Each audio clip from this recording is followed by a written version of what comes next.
Today, we're diving deep into the story of one of history's most infamous figures. We're talking about a queen so powerful, so notorious, that thousands of years later her name is still a warning. We're talking about Queen Jezebel. So you have to ask yourself, how does that even happen? How does one person's name become shorthand for a manipulative, wicked, and corrupting woman? That's the big question we're going to tackle as we unpack the incredible rise and the dramatic fall of Queen Jezebel. All right, so our story kicks off with a royal wedding. But look, this was no fairy tale. This was a stone-cold political calculation, a move that would place a foreign princess on the throne of Israel and set an entire kingdom on a collision course with its own destiny. Now, to really get Jezebel, you've first got to understand the world she walked into. We're around 874 BC, and King Ahab is on the throne. He's part of this powerful new dynasty, the Amorites. And the Bible says he did evil in the sight of the Lord above all that were before him. I mean, that's saying something. And believe it or not, things were about to get a whole lot worse. See, this marriage was all about geopolitics. Ahab marries Jezebel, a princess from Phoenicia. This wasn't a love match. It was a massive strategic alliance. Phoenicia was a trading superpower, and this union gave Israel a powerful ally, incredible wealth, and new trade routes. But that alliance came with a price tag, and it was a steep one. And here's that price. Jezebel doesn't just move to Israel. She brings her religion with her. And we're not talking about a private belief system. She champions the worship of her gods, Baal, the storm god, and his partner, Asherah. King Ahab even builds a massive temple for Baal right in the capital. This was now state-sponsored policy, a direct challenge to Israel's own national god, Yahweh.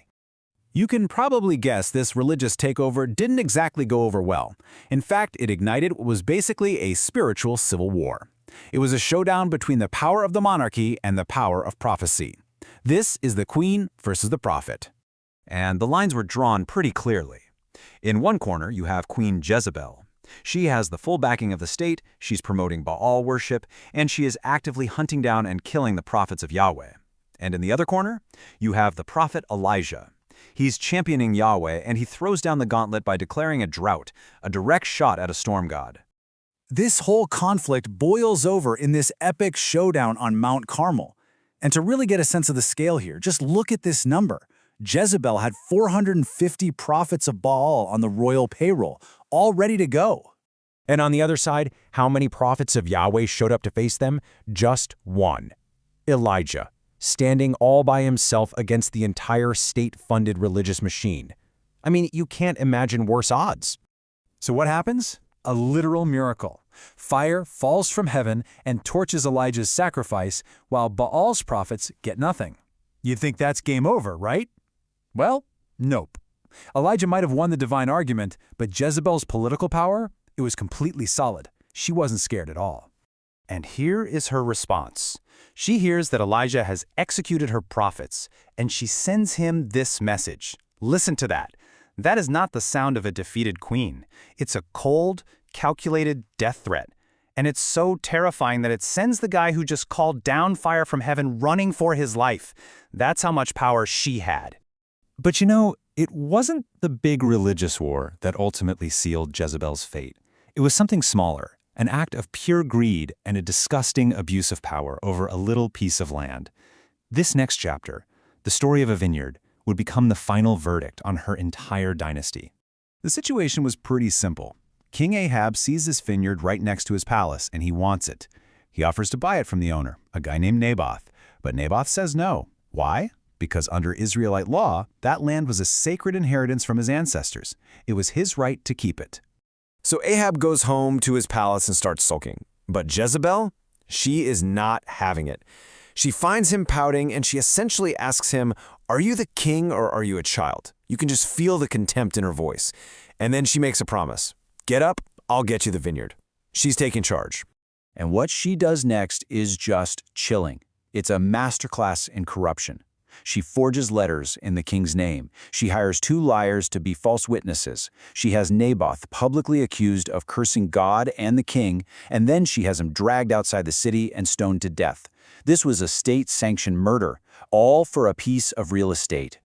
But this crime does not go unpunished. The prophet Elijah appears again, confronts Ahab in that very vineyard he just stole, and delivers one of the most gruesome and specific prophecies you'll ever hear. He says Ahab's whole family line will be cut off, and as for Jezebel, dogs will eat her body by the wall of the city. Now, justice in this story might be slow, but it is absolutely unavoidable. Years go by, but that prophecy just hangs over the royal family, waiting. And now we get to the moment of judgment, when a new king is chosen to deliver the final verdict. So let's fast forward a bit.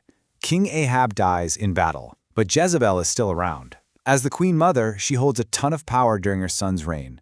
But then, around 841 BC, a military commander named Jehu gets anointed as the next king with one single, bloody mission: destroy the house of Ahab, root and stem. So when Jehu's war chariot comes thundering into the city, Jezebel hears him coming. Does she run? Does she hide? No. In one last incredible act of defiance, she puts on her makeup, arranges her hair, and goes to an open window to confront him head-on. She was a queen right to the bitter end.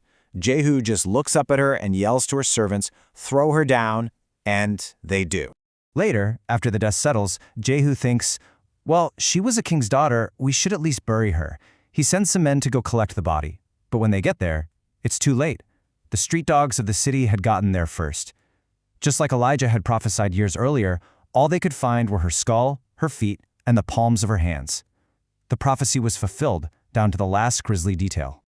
Jezebel's death was the end of her life, sure, but it was just the beginning of her infamous legacy. So let's take a look at how her story rippled through history and why we are still talking about her today. The political dominoes just started to fall. The house of Ahab was completely wiped from existence. Jehu started a new dynasty, but it was weaker, and he soon had to bow to the rising power of Assyria. In fact, the instability that Jezebel helped create eventually led to the entire kingdom of Israel being conquered. Even her own home country of Phoenicia was weakened in the long run. And that gets us to why her name has such power. Her story, the idolatry, the persecution, the murder of Naboth, it was so dramatic, so shocking, that Jezebel stopped being just a name. It became an archetype. It became the symbol for a powerful woman who uses that power to corrupt and to destroy. Which really leaves us with one final big question. The entire story we have of Jezebel was written down by her mortal enemies, the followers of Yahweh. So is her legacy as this ultimate villain purely the result of her own terrible actions? Or is it also shaped by the narrative told by the people who won? Maybe, like with so much of history, the real truth is found somewhere in the middle.